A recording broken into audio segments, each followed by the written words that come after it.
Work energy and power chapter में बेटा आपने वर्क एनर्जी थ्योरम पढ़ा था, इसके साथ ही साथ कंजर्वेशन ऑफ मैकेनिकल एनर्जी पढ़ा था। अब इसके लास्ट टॉपिक पर आते हैं, दैट टॉपिक इज कोलिजन।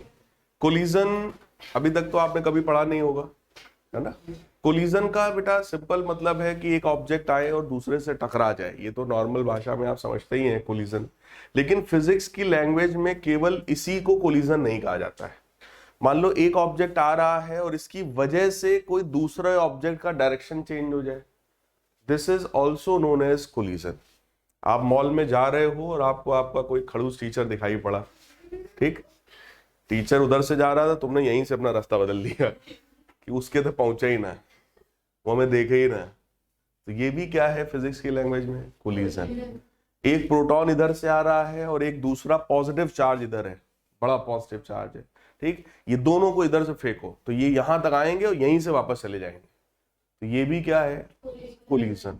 तो कोलिजन के लिए जरूरी नहीं है कि एक ऑब्जेक्ट दूसरे के कांटेक्ट में आए ही, ठीक। नॉर्मली जो हम लोग समझते हैं आम बोलचाल की भाषा में, कोलिजन टकराव का मतलब होता है टकरा जाना, लेकिन फिजिक्स में टकराव का मतलब केवल टकराना नहीं है। एक ऑब्जेक्ट की वजह से अगर दूसरे ऑब्जेक्ट की वेलोसिटी में, डायरेक्शन में, स्पीड में कोई भी चेंज आ जाए तो समझ जाओ उसका कोलिजन हो गया। So collision is said to occur between two bodies either if they physically collide against each other, या तो फिजिकली कोलाइड कर जाए, और if the path of one is affected by the force exerted by the other, या एक की वजह से दूसरे के पाथ में चेंज आ जाए। For a collision to take place the actual physical contact is not necessary. जरूरी नहीं है कि एक ऑब्जेक्ट दूसरे से जब एकदम फिजिकली कॉन्टैक्ट में हो, टच हो, तभी हम बोले कोलिजन हो। ये कॉन्सेप्ट क्लियर है, ठीक। कोलिजन बेटा जब भी होता है, कोलिजन में बेसिकली एक चीज का कंजर्वेशन हमेशा देखा जाता है और वो है conservation of momentum. Conservation of momentum. Momentum का कंजर्वेशन कोई बताएगा कब होता है, कंजर्वेशन ऑफ मोमेंटम बताओ भाई, कब होगा। न्यूटन साहब का सेकंड लॉ क्या कहता है,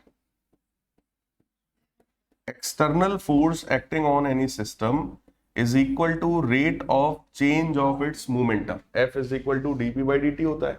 अगर एक्सटर्नल फोर्स बेटा जीरो के बराबर हो तो डीपी बाई डी टी आपका जीरो हो जाएगा।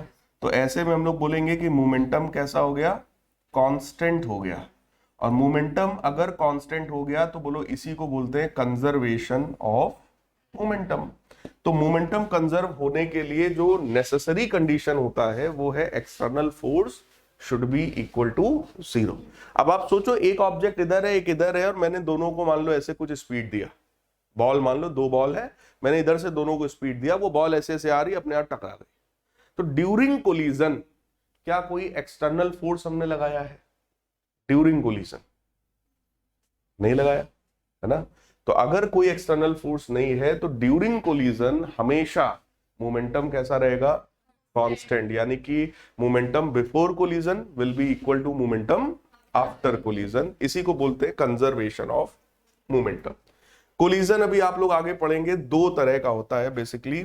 सबसे पहला कोलिजन है head on collision, first type of collision is head on, और दूसरा होता है ऑब्लीग कोलिजन, ठीक।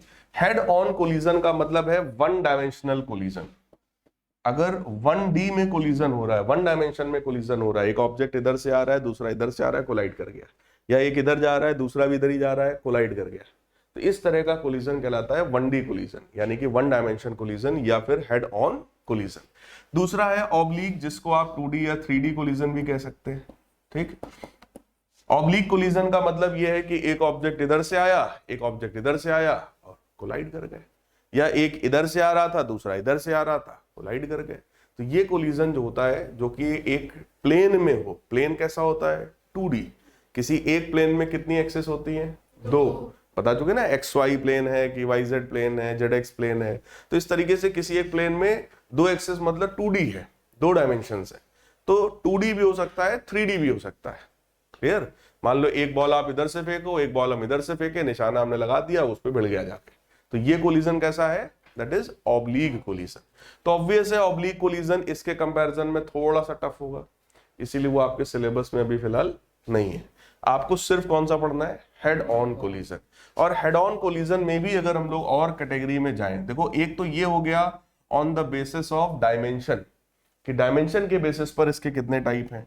अब दूसरा बात करते हैं on the basis of energy conservation. Energy conservation के हिसाब से भी इसके कोलिजन के दो टाइप हैं बेटा। सबसे पहला है इलास्टिक कोलिजन और दूसरा है in elastic collision. Elastic collision का मतलब दो ऑब्जेक्ट्स टकराएं और टकराने के जस्ट बाद सेपरेट हो जाएं और जैसे पहले थे वैसे ही सेपरेट हो जाएं। मतलब आप इधर से आए, हम इधर से आए, हल्का सा हम लोग टकरा गए, लेकिन टकराने के बाद दोनों लोग अलग अलग हो गए। कुछ ऐसा नहीं है कि मेरा हाथ टूट गया, आपका हाथ टूट गया, या कोई फ्रैक्चर, कोई डैमेज बॉडी में नहीं है। एक बॉल इधर से आई, एक बॉल इधर से आई, सिंपल कोलिजन हुआ और दोनों कोलिजन के बाद अलग अलग हो गए, चाहे इधर जाएं चाहे उधर जाएं या दोनों सेम डायरेक्शन में जाएं, उससे नहीं मतलब है, बस कोई डैमेज नहीं होना चाहिए। अगर कोई डैमेज नहीं है, कोई एनर्जी का लॉस नहीं है, देखो डैमेज होना आम बोलचाल की भाषा है, एनर्जी का लॉस नहीं हुआ ये फिजिक्स की भाषा है। क्लियर? तो अगर हम इलास्टिक कोलिजन की बात करेंगे तो एनर्जी का लॉस नहीं होगा। कौन सी एनर्जी का? काइनेटिक एनर्जी का। तो यहां पर काइनेटिक एनर्जी का कंजर्वेशन भी अप्लाई हो जाएगा, यानी kinetic energy will be constant in the case of elastic collision. Clear? So kinetic energy before collision will be equal to kinetic energy after collision. लेकिन इन इलास्टिक कोलिजन की अगर हम लोग बात करेंगे तो there will be certain loss of kinetic energy in that, कि एक कार इधर से जा रही थी, एक कार पीछे से आई और भिड़ दिया। अब जब कार का कोलिजन होगा, कार या बाइक का कोलिजन होगा, कार या इंसान का कोलिजन होगा, तो कुछ ना कुछ तो टूटेगा फूटेगा। इंसान टूटेगा फूटेगा, गाड़ी फूटेगी, जो कमजोर होगी वो गाड़ी फूटेगी। क्लियर है? तो ये तरह का जो कोलिजन होता है that is known as inelastic collision. तो इन इलास्टिक कोलिजन हो या इलास्टिक कोलिजन हो, बोलो मोमेंटम दोनों में कंजर्व होगा। मोमेंटम कंजर्वेशन किसकी प्रॉपर्टी है? कोलिजन की, तो वो दोनों में कंजर्व होगा। But kinetic energy is conserved only in elastic collision. But in case of inelastic collision, kinetic energy is not conserved. That means there will be certain loss of energy. Clear? तो एक object दूसरे से टकराए और टकराने में कुछ damage हो जाए दोनों में से किसी में भी, और फिर वो अपने अपने स्पीड में चाहे इधर जाए चाहे इधर जाए, तो इस तरह का कोलिजन इन इलास्टिक कोलिजन कहलाता है। क्लियर है? और अगर मानो एक ऑब्जेक्ट, या ऐसा मानो कि एक कोई नैनो है, ठीक, नैनो गाड़ी है, पीछे से कोई एक मान लो फॉर्च्यूनर आई, ठीक, नैनो आगे जा रही थी, फॉर्च्यूनर ने उसको खूब धम के एक्सीडेंट हो गया, ठीक, तो नैनो टूट फूट जाएगी, फॉर्च्यूनर भी कुछ टूट फूट जाएगी, ठीक।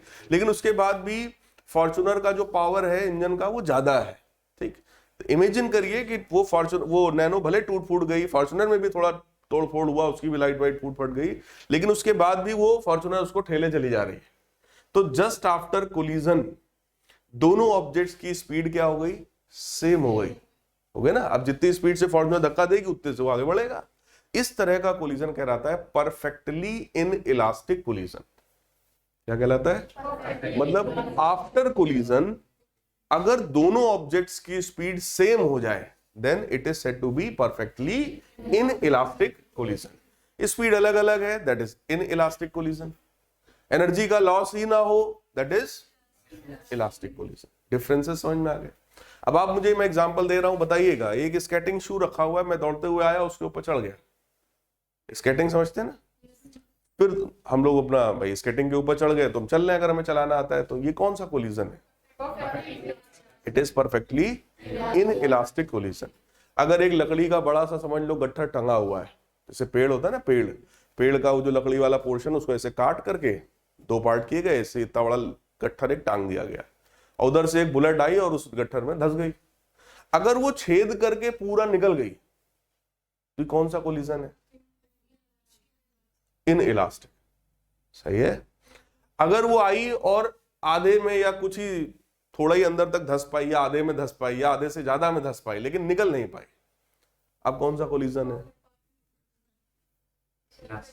परफेक्ट, पूरा तो बोलो, परफेक्ट क्या? Perfectly inelastic collision. That means कि आफ्टर कोलिजन अगर वो उसी में धसी हुई है तो जो स्पीड अब उस लकड़ी के गट्ठर की है वही उस बुलेट की है, तो वो हुआ परफेक्टली इन इलास्टिक कोलिजन। बाकी इलास्टिक तो देखो आसान है, वो तो आई थिंक आप समझ ही गए होंगे। बाकी अभी हम लोग इन डेप्थ बात करने वाले हैं एक एक करके। अब देखिए जरा इलास्टिक कोलिजन क्या होता है। If there is no loss of kinetic energy during a collision then it is called elastic collision. Clear है? कुछ प्रॉपर्टीज देखिए, कैरेक्टरिस्टिक, मोमेंटम कंजर्व होगा, total energy will be conserve, kinetic energy is also conserve, forces involve during the collision are conservative. Forces जो यहां पर हैं वो सिर्फ और सिर्फ कैसे होंगे? कंजर्वेटिव। नॉन कंजर्वेटिव फोर्सेस का एग्जांपल बताइए। फ्रिक्शन टाइप के जितने फोर्सेस होते हैं, चाहे फ्रिक्शन हो या विस्कस फोर्स हो या ड्रैग फोर्स हो, ये तीनों ही कैसे होते हैं? Non conservative. मतलब फ्रिक्शन टाइप के फोर्सेस नॉन कंजर्वेटिव होते हैं। फ्रिक्शन बोलो हमेशा एनर्जी का क्या कराता है? लॉस। और यहां एनर्जी का लॉस नहीं हो रहा है, इसका मतलब फोर्सेस कैसे होंगे? कंजर्वेटिव।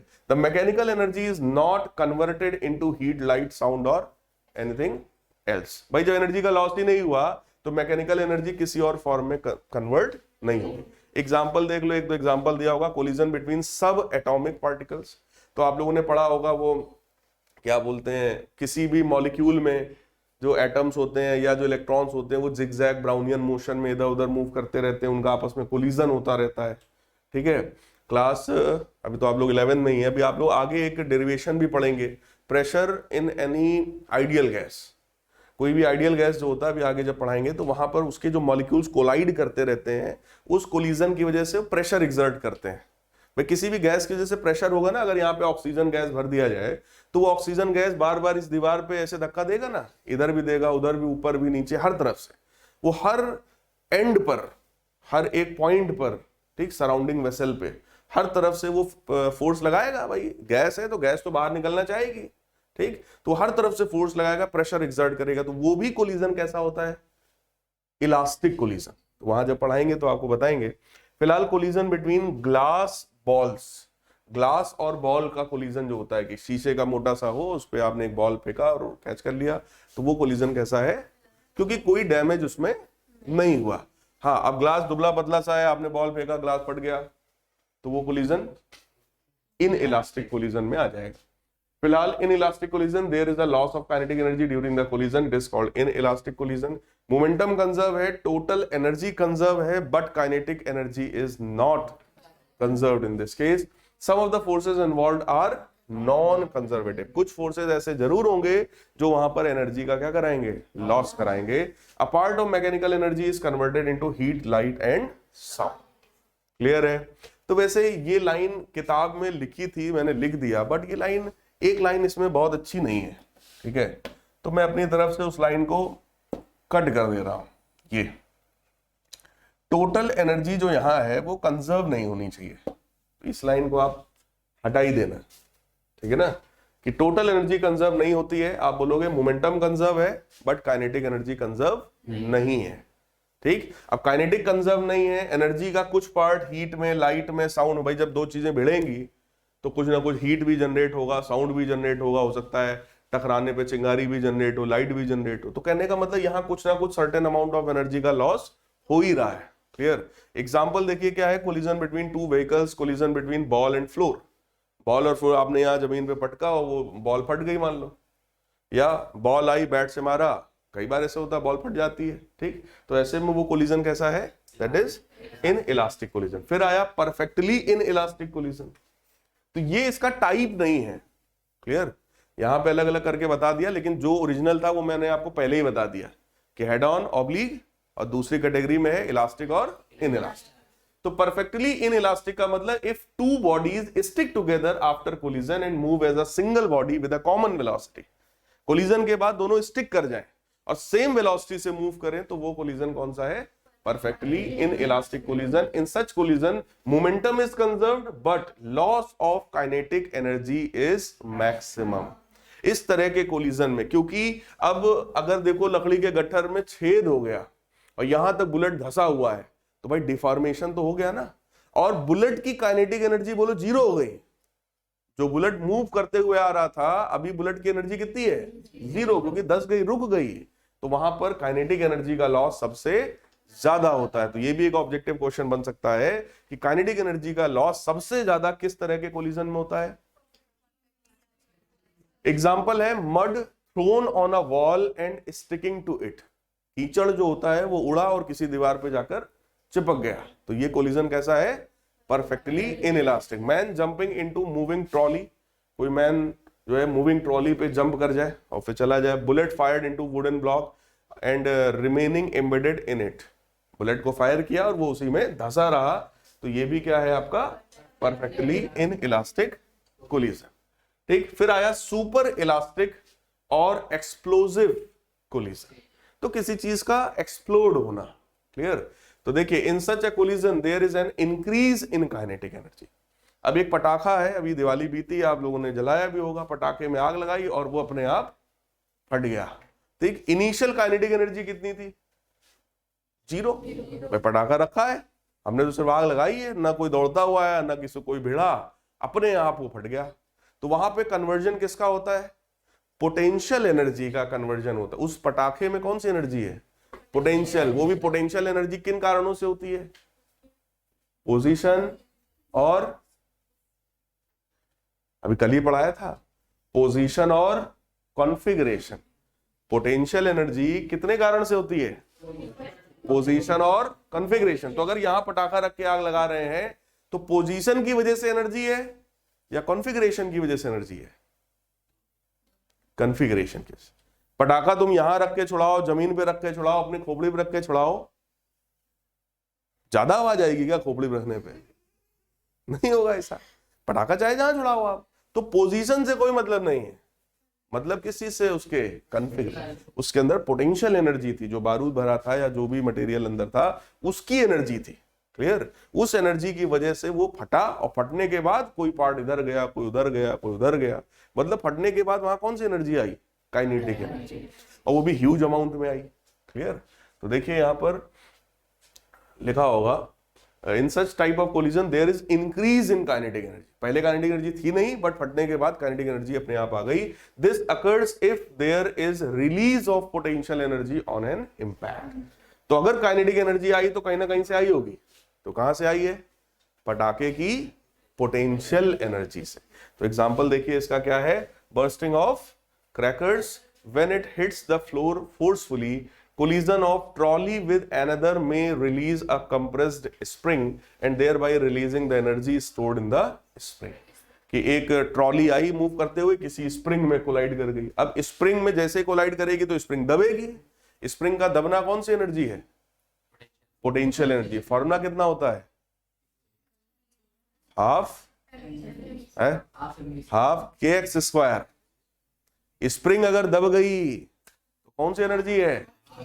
पिछली क्लास में पढ़ाया था, पढ़ के एकदम डिलीट मार दो, जैसे पढ़ो खट से डिलीट, अगली क्लास में सब साफ। सर दिमाग खाली होगा तभी तो भरेगा, क्यों भाई? अरे यार ऐसे कैसे भूल जाते तुम लोग?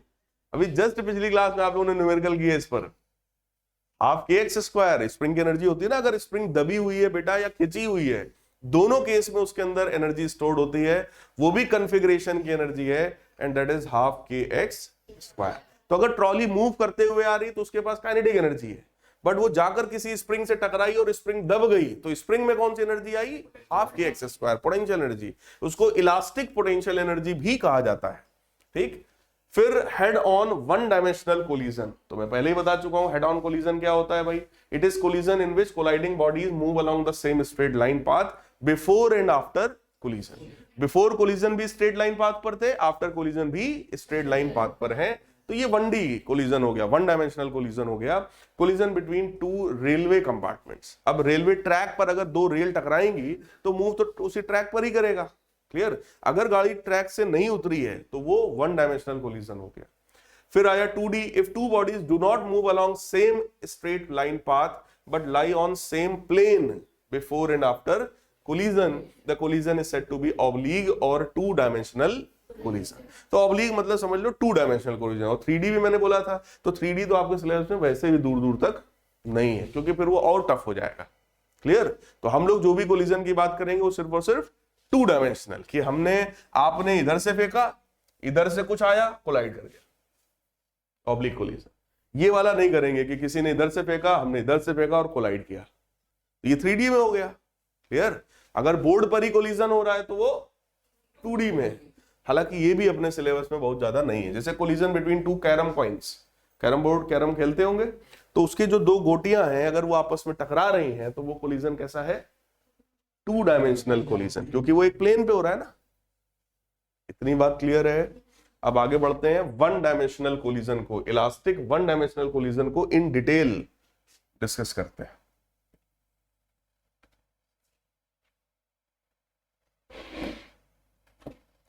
मान लो ये प्लेन है, एक ये ऑब्जेक्ट है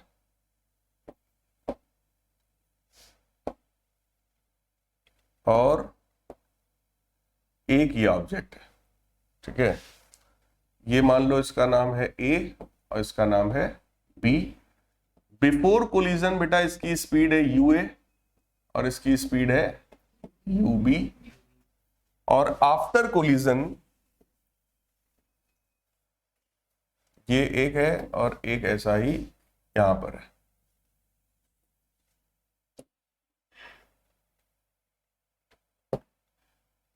ठीक है, आफ्टर कोलिजन A वाला जो बॉल है it is moving with speed VA और जो B वाला बॉल है it is moving with speed VB। इसका मास MA, इसका मास MB, तो यहां पर भी ऑब्वियस है क्योंकि वही है, बॉल तो वही है, MA MB। ठीक है, पहला वाला जो सीन है ये सीन कब का है? This is before collision, collision होने के पहले। और ये सीन है बेटा आफ्टर कोलिजन, कोलिजन होने के बाद। अब एक चीज मुझे बताइए, अगर इलास्टिक कोलिजन है तो क्या क्या चीजें कंजर्व हो सकती हैं? फोर्स नहीं कंजर्व होता, काइनेटिक एनर्जी। मोमेंटम कंजर्व हो सकता है और काइनेटिक एनर्जी कंजर्व हो सकती है। तो अगर मोमेंटम कंजर्व है, ठीक, तो जरा सोचो, initial momentum is equal to final momentum. Initial momentum आप बताएंगे कितना होगा? मोमेंटम क्या होता है? मास इनटू वेलोसिटी, तो MA UA plus MB UB। क्यों ऐसा? क्योंकि दोनों सेम डायरेक्शन में जा रहे हैं। मोमेंटम कैसी क्वांटिटी है? वेक्टर, डायरेक्शन के साथ देखते हैं। अगर एक इधर से आती दूसरी इधर से आती तो हम इसको लिखते हैं MA UA, इसको लिखते हैं माइनस MB UB, क्योंकि राइट को मैं पॉजिटिव मानता हूं, लेफ्ट को मैं नेगेटिव मानता हूं, तो हम वैसा लिखते हैं। फिलहाल अभी दोनों सेम डायरेक्शन में जा रहे हैं, और अगर कोलिजन होना है तो किसकी स्पीड ज्यादा है? A की या B की? A की। इसका मतलब ये UA ज्यादा है बिफोर कोलिजन, सही है। और after collision VB will be greater than, ये तो क्लियर है ना, ये तो कॉमन सेंस वाली बात है भाई। सो बिफोर वाला कोलिजन इज सॉरी मोमेंटम, और आफ्टर वाला मोमेंटम, आफ्टर वाला कितना है भाई? MA VA plus MB VB। This is your equation number 1। Similarly kinetic energy अगर कंजर्व करेंगे तो बहुत आसान सी बात है, half MA UA square plus half MB UB square, और आफ्टर कोलिजन बेटा कितना होगा? MA VA square half MB VB square. This is our equation number 2। सही है। अब अननोन्स कितने हैं हमारे पास? How many unknowns we have? 2। कौन कौन? ना ना ना ना, VA एंड VB। देखो, अगर हम साइंस के स्टूडेंट हैं तो हम कोलिजन को स्टडी करना चाहते हैं, समझना चाहते हैं, लेकिन कोलाइड कराने से हमारा कोई फायदा थोड़ी ना है भाई। एक ऑब्जेक्ट ma होगा, एक mb होगा, मतलब कुछ उसका मास होगा, कुछ उसका मास होगा। मास को मेजर करना तो आसान चीज है ना, ये तो हमें पहले ही पता होगा कि भैया ये 2 किलो का है, ये 5 किलो का है, तो मास हमें पहले से पता है। और बिफोर कोलिजन की स्पीड भी हमें पता होगी भाई, हमसे यही तो, अगर हम पढ़े लिखे हैं तो हमसे यही तो पूछा जाएगा, बताओ जरा ये 5 मीटर पर सेकंड से आ रहा है, ये 3 मीटर पर सेकंड से आ रहा है, तो भिड़ेगा तो, है ना। तो बताओ भिड़ने के बाद की स्पीड क्या होगी, यही तो हमसे पूछा जाएगा। भिड़ने के पहले की स्पीड तो पूछेंगे नहीं कि बताओ ये आ रहा है, ये आ रहा है, कितने से आ रहा है, इसका तो कोई लॉजिक ही नहीं हुआ भाई। कोई ऑब्जेक्ट किस स्पीड से आ रहा है वो तो मेरे सामने हो ही रहा है ना, वो तो मूव कर ही रहा है ना, तो उसको तो मेजर कर ही लेंगे, तो आसान है, यूए और यूबी तो हो जाएगा। ठीक, कोलाइड होने के बाद स्पीड क्या होगी, अगर ये बता पाओ तब तो समझ में आया कि पढ़े लिखे हो। अगर आपने यही आंसर दिया ठीक है सर कोलाइड हो जाने दो, फिर बता देंगे ना आपके, तो फिर तुम्हारे पढ़े लिखे होने से क्या फायदा है, बोलो यार। तो लॉजिकली हमसे क्या पूछा जाने वाला है, बीए और वीबी। आप अगर पढ़े लिखे हो तो आप बताओगे सर ये इस स्पीड से जा रहा है, ये इस स्पीड से आ रहा है, सर कोलाइड होने के बाद ये इतने से भागेगा, वो उतने से भागेगा।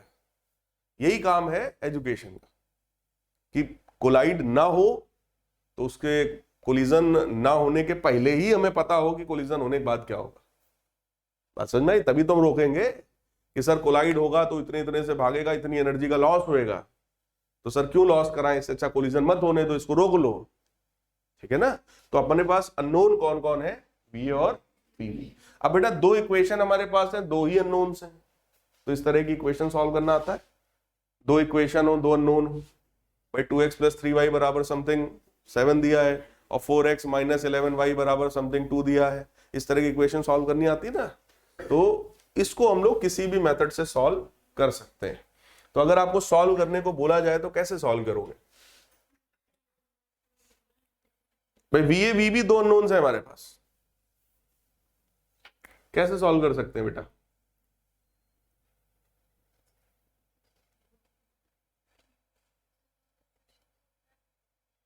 भाई या तो दोनों इक्वेशन को ऐड सेपरेट करो, अरे ऐसे नहीं बनता था, x + y बराबर दिया है 5 और x - y बराबर 2 दिया है, तो दोनों को ऐड करो, y y कट जाएगा, 2x बराबर समथिंग x आ जाएगा, x की वैल्यू किसी एक में डालो y आ जाएगा। ये पहला मेथड। दूसरा मेथड होता था कि x की वैल्यू सर एक में से निकाल लो, दूसरे में डाल दो। ठीक, तो अगर हमने यहां पर वो कोशिश किया कि va की वैल्यू यहां से निकाल लें और इसमें डाल दें, तो ऐसी तैसी हो जाएगी भाई। va की वैल्यू अगर आपने निकाली तो जरा चेक करो कितनी आएगी, MAUA + MBUB - MBVB अपॉन, और फिर उसका यहां क्या करोगे, स्क्वायर, यहां बजेगी, क्योंकि MAUA + MBUB - MBVB upon MA उसका स्क्वायर, तो ये बनेगा x + y + z का होल स्क्वायर। तो उसमें लगभग कितने टर्म्स आते हैं, 6 टर्म्स आएंगे, x² + y² + z² + 2 times xy + yz + zx, मतलब वो बहुत खतरनाक हो जाएगा। तो वो मेथड यहाँ पे, मेथड तो सही है, अगर तुम्हारे कैलकुलेशन करने की पावर है तो तुम करो, आंसर तो सही आएगा, ठीक है, मैथमेटिकली सही है, लेकिन वो बहुत ओवर, मतलब फिर फालतू कैलकुलेटिव ज्यादा हो जाएगा। तो ऐसे में जो मैं तरीका बता रहा हूं वही करिएगा। तो आप इसमें क्या करो, जो ए वाले टर्म्स हैं उनको एक तरफ करो, बी वाले टर्म्स को एक तरफ करो। ठीक, ये पर्टिकुलर मेथड है इसको सॉल्व करने का। तो ध्यान से देखिए, अगर ए वाले टर्म्स में एक तरफ ला रहा हूं तो क्या ये यूए माइनस वीए बनेगा बेटा, is equal to MB times VB minus UB। So this is, we can say, equation number 1 dash। Third मान लो इक्वेशन, कोई दिक्कत नहीं है। ऐसे बोलो 1/2 कैंसिल, इसमें भी वही काम करेंगे बेटा, MA अलग करो तो ये बनेगा UA² माइनस VA² बराबर MB times VB² minus UB²। This is equation we can say 2 dash, सही है। अब अगर आप equation 2 dash upon equation 1 dash कर दो,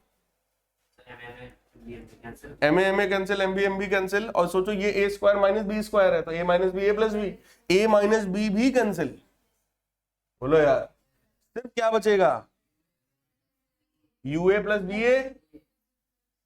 तो मैं अगले उस पर लिख रहा हूं, यहां पे मैं लिख रहा हूं भाई,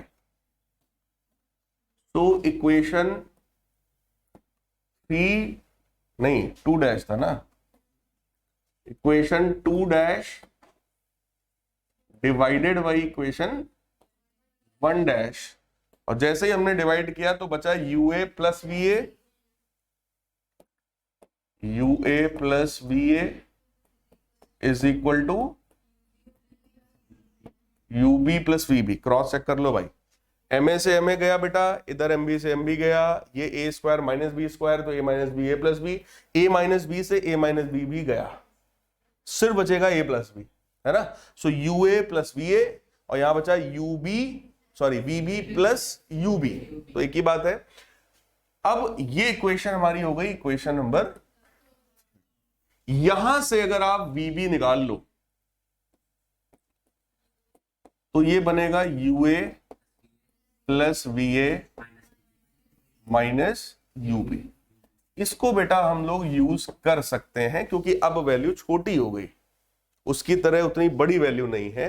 और अब आप क्या करो, अब आप इस वाली इक्वेशन में वो वाली वैल्यू रख दो। क्लियर? वैल्यू हम लोगों ने किसकी निकाली है? वीबी की। तो जरा सोचिए, मैं यहां पे वीबी की वैल्यू रख सकता हूं? ठीक, मैं रख के दिखा रहा हूं। सेम चीज पहले एज इट इज वहां पे लिख लेते हैं, M A times U A minus V A, तो M A times U A minus V A,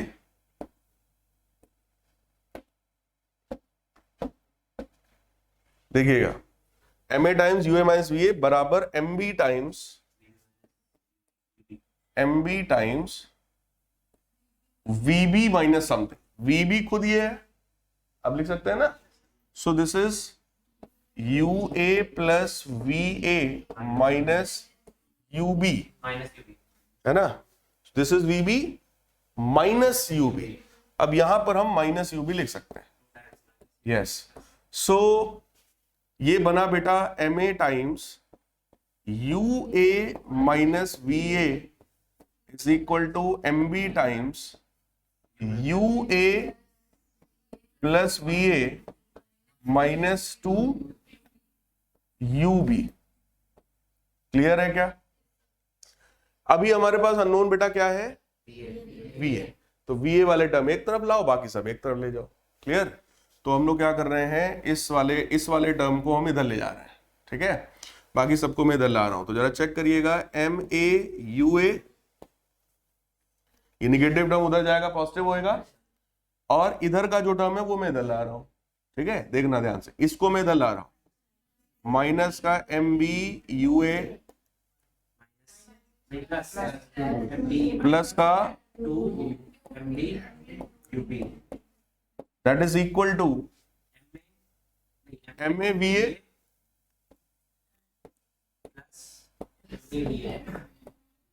M B V A. Check कर लो यार, कोई दिक्कत हो तो बताओ। क्लियर है बेटा? सिर्फ कैलकुलेशन है, इधर उधर आप कर रहे हैं, बस मैथमेटिक्स है। ठीक, यहां से भाई कॉमन मिलेगा M A minus M B times U A plus two M B times U B बराबर V A times M A plus. क्या उसको यहां नीचे भेज सकते हैं? तो M A plus M B यहां डिवाइड हो गया, इधर भी डिवाइड होगा, बोलो। ये है बेटा हमारा फॉर्मूला बन गया।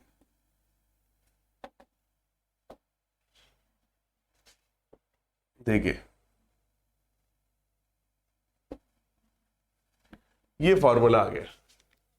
क्या फॉर्मूला आ गया? M A minus M B upon M A plus M B times U A plus two M B upon M A plus M B times U B is equal to V A. मतलब after collision ये speed होगी ए वाले object की। क्या ये बात समझ में आई? ठीक है। सेम काम अब आप क्या करोगे, जरा चेक करिए, वी ए की वैल्यू यहां रख देंगे तो क्या आ जाएगा? तो यही काम मैं करने चल रहा हूं, चेक करिएगा।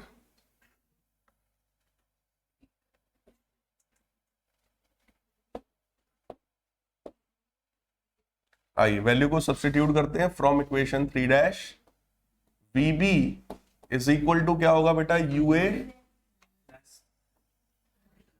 अब ध्यान से देखना जरा, मैं एक स्टेप आगे का काम कर दे रहा हूं अभी। देखो UA प्लस VA ये है, ये वैल्यू हमें यहां रखनी है, माइनस के बाद UB भी है। ठीक, फिलहाल मैं क्या करता हूं, UA वाला टर्म एक साथ कर दे भाई, ये वैल्यू तो हमें यहां रखनी है, तो हम A वाले टर्म को UA वाले टर्म को एक साथ कर रहे हैं, plus MA minus MB upon MA plus MB times UA वाला टर्म मैंने एक साथ कर लिया। क्लियर, माइनस UB भी था, बोलो यार, और यहां भी UB वाला टर्म है, उसको भी एक साथ कर लेते हैं, प्लस का 2 MB upon MA plus MB। अब चेक कर लो पहले ये स्टेप सही है या गलत है। हाँ देख लो भाई, मैंने किया कुछ नहीं है, UA minus UB plus VA था, तो देखो UA दिख रहा है, माइनस UB भी दिख रहा है, और VA रखना है। अब VA ये रहा, उसमें जो UA वाला टर्म था वो देखो दिख रहा है, और UB वाला टर्म वो देखो दिख रहा है। सही है, बस मैंने A वाले टर्म को एक साथ, B वाले को एक साथ कर दिया, दैट्स इट। अब जरा चेक करो बेटा, UA कॉमन मिलेगा क्या इसमें और इसमें, तो क्या ये 1 plus MA minus MB upon MA plus MB बनेगा। एलसीएम लेने के बाद MA plus MB plus MA minus MB, MB तो क्या ये 2MA बनेगा, 2MA UA upon MA plus, कोई डाउट हो इसमें तो बताइए। उधर से UB कॉमन है, क्या वो 2MB upon MA plus MB minus 1 बनेगा। एलसीएम लो, 2MB minus MA minus MB, क्या वो MB माइनस MA आएगा, plus MB minus MA upon MA plus MB times UB that is equal to VB। Check कर लो बेटा, कोई doubt हो पूछ लो, अगर स्टेप कोई डायरेक्ट लग गया हो ज्यादा तो बताओ भाई, हम फिर बता दे।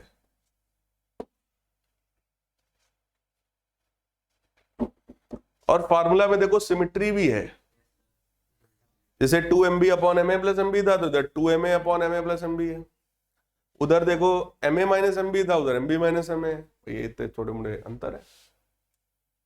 क्लियर है, तो अगर इलास्टिक कोलिजन हो रहा है 1 डायमेंशनल, तो आफ्टर कोलिजन क्या स्पीड होगी दोनों की वो अपने को पता है, वो हम लोग यहां से निकाल सकते हैं। क्लियर, देखो ये फॉर्मूला अगर याद हो जाए तो अच्छा है, ज्यादा अच्छा है।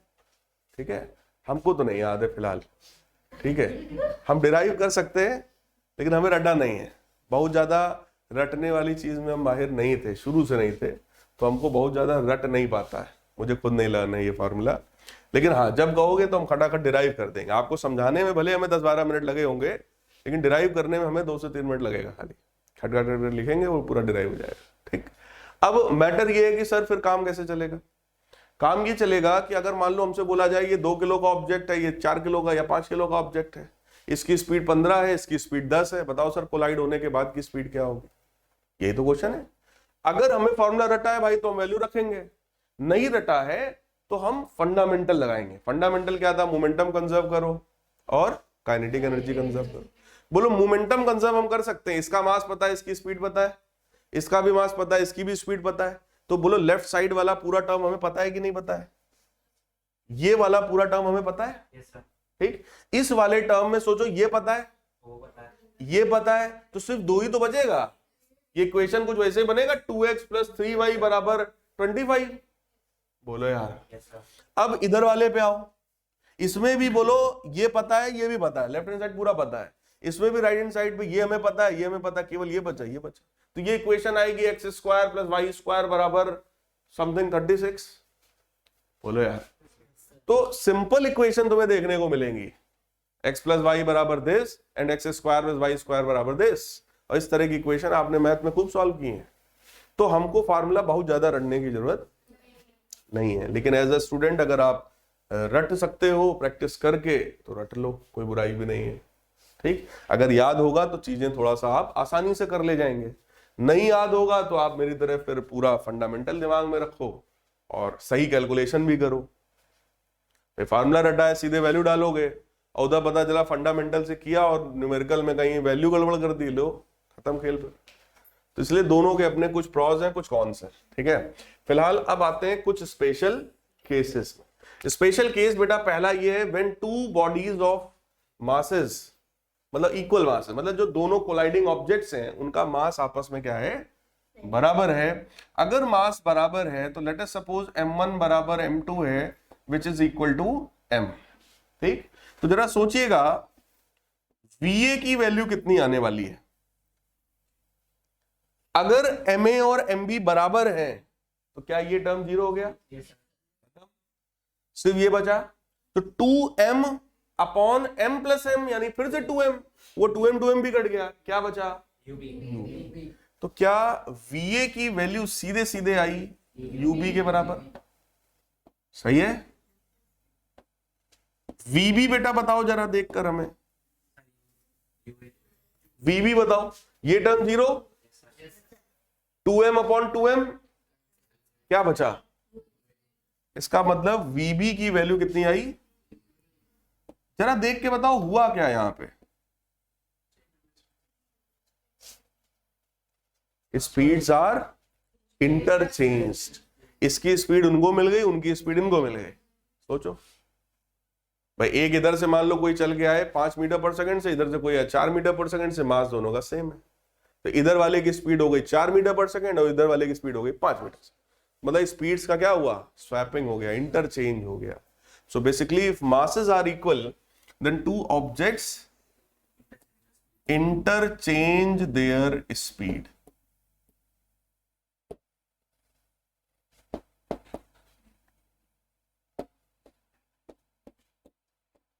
क्या ये रिजल्ट दिमाग में रहेगा? अब इसको एज अ रिजल्ट दिमाग में रखना है कि अगर मास सेम है तो speeds will be interchanged. Next case देखिए क्या है, इस बार कह रहे हैं when a body collides against a stationary body of equal mass, मतलब इस बार अगेंस्ट सेम है बराबर m, और दूसरी वाली जो बॉडी है वो कैसे है? स्टेशनरी है।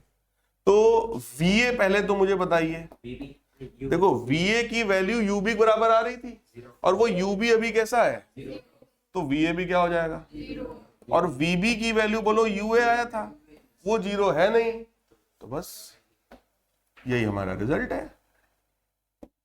मतलब ये सीन कुछ ऐसा है कि इधर से ऑब्जेक्ट चल के आ रहा था, एक बॉल इधर रुकी हुई है, इधर से एक बॉल आ रही है 3 मीटर पर सेकंड से, जैसे ही टकराई, अब जो 3 से आ रही थी वो रुक गई और जो रुकी थी वो 3 से चली गई। समझ में आ रही बात? आप लोगों ने शायद YouTube पे एक इस समय शॉर्ट्स में वीडियो काफी वायरल है, देखा हो, सिंपल पेंडुलम टाइप के 4 बॉल्स लटके हुए हैं, एक को इधर से ऐसे उठाओ और छोड़ो, जैसे ही आगे टकराता है जो आखिरी वाला है वो ऐसे चला जाता है, बाकी 3 यहीं रहते हैं। वो क्या है? सोचो भाई, चारों रेस्ट पर है, एक को उठाया छोड़ा यहां से, ये वापस लौट कर आएगा, ठीक, और जैसे ही कोलाइड करेगा, ये कोलिजन कौन सा है? यही वाला इलास्टिक कोलिजन है, और जैसे ही कोलिजन हुआ आखिरी वाला जो था वो इधर गया, बाकी लौट के चला आया। कुछ समझ में आ रहा है? तो यहां पर 2 कॉन्सेप्ट एक साथ लग गए। सबसे पहला कंजर्वेशन ऑफ मैकेनिकल एनर्जी, कि भाई अगर मैंने इसको यहां से उठा के यहां तक खींचा, सेम ऐसा ही न्यूमेरिकल पिछली क्लास में किया था, याद करो, जिसमें आपसे बोला था कि एक बॉल को यहां तक खींचा, पेंडुलम को छोड़ दिया, कितनी स्पीड से जाएगा, ठीक। तो जब आप इसको यहां से यहां तक लाए, बोलो पोटेंशियल एनर्जी आ गई mgh, और जैसे ही छोड़ेंगे सबसे नीचे वाले पॉइंट पर हाफ mv², तो इसकी पोटेंशियल एनर्जी इसको काइनेटिक एनर्जी देगा। सही है? तो पहला तो हो गया कंजर्वेशन ऑफ मैकेनिकल एनर्जी, और दूसरा काम कोलिजन। कोलिजन में वेलोसिटीज इंटरचेंज होंगी, एक्सचेंज होंगी, तो वही एक्सचेंज वाला काम हो गया। क्लियर है? अब आगे की बात करते हैं। When a light body collides against a massive stationary body, light body मतलब जो पहली वाली बॉडी जो है वो हल्की है, यानी एम ए, ठीक, this M A is very much less than M B. और collide against a stationary object, मतलब यूबी कैसा है, ये मान लो यहां पे खड़े थे, ये आया बेचारा लड़ने, ये अपना मैसिव ऑब्जेक्ट है, मान लो खड़े हैं, ये आया हल्का ऑब्जेक्ट दौड़ते हुए, ठीक, अब ये आ रहा है इनसे कोलाइड करने। या ऐसा एग्जांपल ले लो, इनसे भी और बेटर एग्जांपल दे सकते हैं, एक हाथी है और एक चींटी है, हाथी खड़ा है, चींटी इधर से आ रही है, हम इनसे कोलाइड करेंगे। अब देखो आफ्टर कोलिजन रिजल्ट क्या कहता है, रिजल्ट क्या आएगा, अब सोचो दोनों जीरो होना चाहिए क्या आफ्टर कोलिजन, ये अगर इसे इनसे टकराने आ रहा है तो आफ्टर कोलिजन ये भी रुक जाए वो भी रुक जाए, ऐसा होना चाहिए, क्या होना चाहिए, बोलो यार क्या होना चाहिए, क्या होना चाहिए भाई।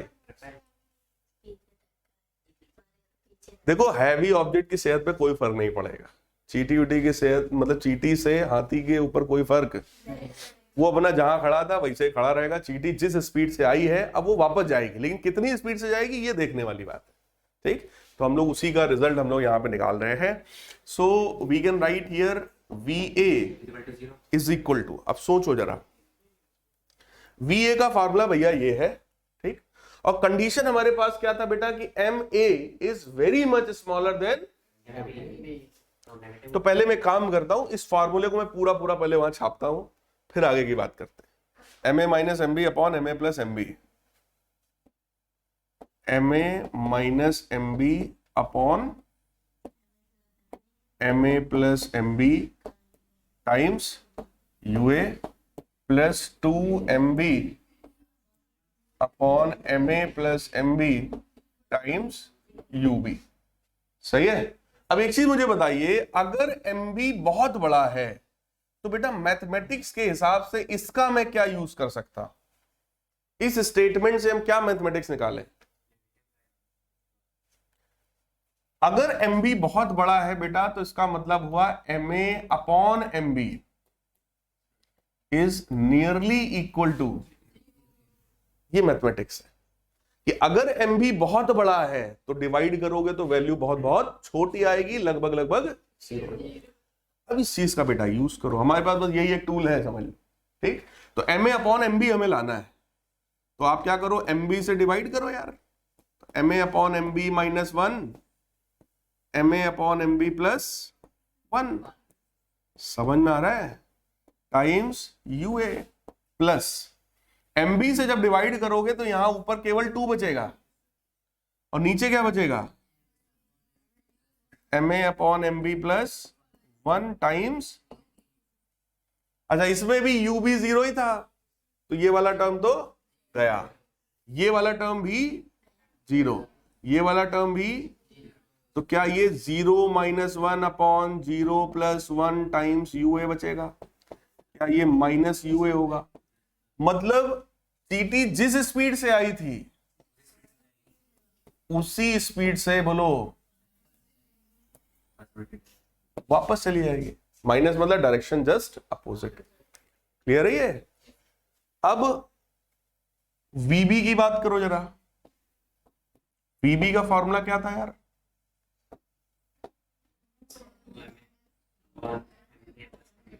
M A plus M B times U A, फिर M B minus M A upon M A plus M B times U B, सही है ना फॉर्मूला। अब फिर से M A upon M B कितना है, 0। देखो अगेन ये वाला टर्म तो पूरा 0 हो गया क्योंकि यू भी 0 है, बात ही खत्म हो गई। इसकी बात करते हैं, M A upon M B अगर इसमें न्यूमरेटर में आ जाएगा, सोचना जरा, M A upon M B मतलब 2 times M A upon M B, M A upon M B plus 1, ठीक, ये भी 0 ये भी 0, जब ऊपर है 0 हो गया तो पूरा का पूरा क्या हो जाएगा, मतलब हाथी के सेहत पर कोई फर्क, तो पहले भी रेस्ट पे था अब भी, लेकिन जो चींटी जिस स्पीड से आई थी उसी स्पीड से टकराकर वापस चली जाएगी।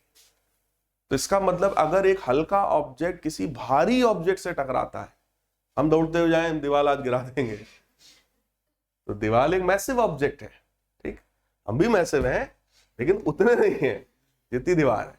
तो अगर कोई सोचे हम जाके ऐसे दीवार से भिड़ जाएंगे तो फिर दीवार की सेहत पे कोई फर्क नहीं पड़ना है। आप जिस स्पीड से जाएंगे टकरा के उसी स्पीड से वापस आ जाएंगे। अगर इलास्टिक कोलिजन हुआ और खोपड़ी खुल गई तब बोले यार खोपड़ी खुल गई तो कौन सा कोलिजन? In elastic. तो उसकी बात यहां पर नहीं हो रही। खोपड़ी खुल गई तब तो आप वहीं फैल जाएंगे। So when a massive object collides against a light stationary body, इस बार देखो क्या है, इस बार मैसिव ऑब्जेक्ट कोलाइड करने जा रहा है। ma is very much greater than mb और ub फिर से कितना है? इस बार ये खड़ा था रंगबाजी में, तुम आओ बताते हैं। पिछली बार बेचारा ये टकरा वापस लौटा, इस बार कह रहा आपकी तुम आओ मैं बताता हूं। ये खड़ा है यहाँ पे, ठीक, मतलब इस बार चींटी खड़ी है, हाथी आ रहा चल के। अब बताना है कि क्या होगा, ठीक, कोलिजन का, कोलिजन के बाद की स्पीड क्या होगी। तो बेटा फिर से वही बात आई, मैथमेटिकल कंडीशन क्या है हमारे पास बताओ? यस, जो बड़ा है उससे हम डिवाइड करेंगे ना।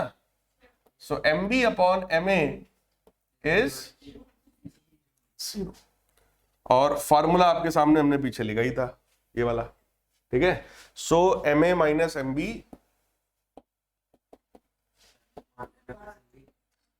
Upon ma plus mb times ua plus 2mb plus mb times. इस बार बेटा सोचो क्या बनेगा, mb अपॉन ma चाहिए, तो ये 1 माइनस mb बाई ma तो 0 ही हो जाएगा। 1 plus mb upon ma times ua, ये वाला पूरा टर्म बोलो 0, ये भी 0, ये भी 0, तो ये सीधे सीधे कितना आएगा? ua। मतलब हैवी ऑब्जेक्ट की सेहत पर कोई फर्क, हाथी जिस स्पीड से चल के आ रहा था, यूए से आ रहा था, वो अपना उसी स्पीड से टकराने के बाद भी चलेगा। सारा खेला तो इनका है, इनका क्या होगा? वीबी की बात कर, वीबी का फॉर्मूला क्या था भाई? 2ma अपॉन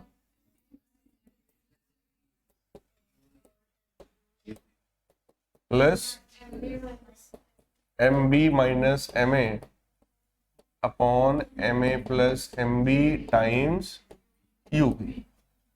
ये वाला टर्म बोलो फिर से 0। अब अगेन ma से डिवाइड करना है बेटा, तो ये ऐसा बनेगा टाइम्स ua, ये भी 0 हुआ। मतलब इसका मतलब क्या हुआ इस बार?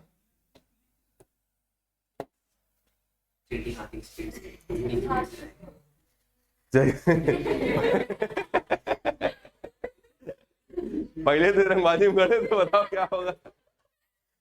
अब हाथी आ रहा था 4 की स्पीड से, तो कोलिजन के बाद ये 8 से भागते कि भैया जान बचाओ। हाथी की सेहत पर कोई फर्क। इसका मतलब एक रिजल्ट हमेशा के लिए दिमाग में बैठा लो कि अगर हैवी ऑब्जेक्ट से कोलिजन हो रहा है तो हैवी ऑब्जेक्ट की सेहत पर कोई फर्क नहीं पड़ेगा। कभी कोलिजन में आपको ऐसा फील हो कि अब एक पता चला ट्रैक्टर से जाकर के हम साइकिल भिड़ा दें और ट्रैक्टर पलटा देंगे, तो ये इम्पॉसिबल है। ट्रैक्टर की सेहत पर कोई फर्क नहीं पड़ेगा, बस ऐसी तैसी साइकिल की होगी, साइकिल वाले की होगी, बस। क्लियर? तो ये एक रिजल्ट दिमाग में बैठा लीजिए। तो अगर एक हैवी ऑब्जेक्ट हल्के ऑब्जेक्ट से टकराने आ रहा है तो हल्का object after collision double speed से भाई को याद हो गया। तो समझ लीजिए ये आपका एक छोटा सा होमवर्क है, ठीक है। यही एक क्वेश्चन मैं आपको होमवर्क में दे रहा हूं, आसान क्वेश्चन है, पढ़ दे रहे हैं question. 10 kg and 20 kg ball approach each other with a velocity of 20 and 10। इस बार अप्रोच कर रहा है लाइक दिस, तो मोमेंटम वाले एक्सप्रेशन में एक में नेगेटिव रहेगा। अब तुम्हें सोचना है किस में नेगेटिव रहेगा। What are there velocities after collision if the collision is perfectly elastic? बोलो क्वेश्चन कर पाएंगे? सिंबल है। दो ऑब्जेक्ट्स हैं, बोलो दोनों का मास पता है, दोनों की बेटा स्पीड पता है, ठीक। सिर्फ अंतर क्या है, अभी तक के डिस्कशन में दोनों ऐसे जा रहे थे, तो आप सीधे सीधे फॉर्मूला लगा सकते थे। बोलो यार, फॉर्मूला रटने वालों के साथ यही प्रॉब्लम है कि अगर फॉर्मूला रटा तो अब इसके लिए नया डिराइव करो, उसको रटो। भाई इस बार ऐसे आ रहे हैं दो ऑब्जेक्ट्स, बात समझ में आई। तो आप इसमें बेसिक लगाना कि पहले मोमेंटम कंजर्वेशन लगाना MAUA माइनस MBUB, और आफ्टर कोलिजन का लिखो अपना जो भी है, ठीक। और फिर ऐसे काइनेटिक एनर्जी को कंजर्व करो और फिर सॉल्व करके देखो आंसर आपका क्या आ रहा है। और दूसरा तरीका करना, वो जो फार्मूला आपने निकाला है उस फार्मूला में UB को निगेटिव रख देना। बोलो यार, तो दोनों मेथड से करिएगा और क्रॉस वेरीफाई करिएगा कि क्या आपका आंसर दोनों से सेम आ रहा है जो कि आना चाहिए। क्लियर? तो यहीं तक रखते हैं।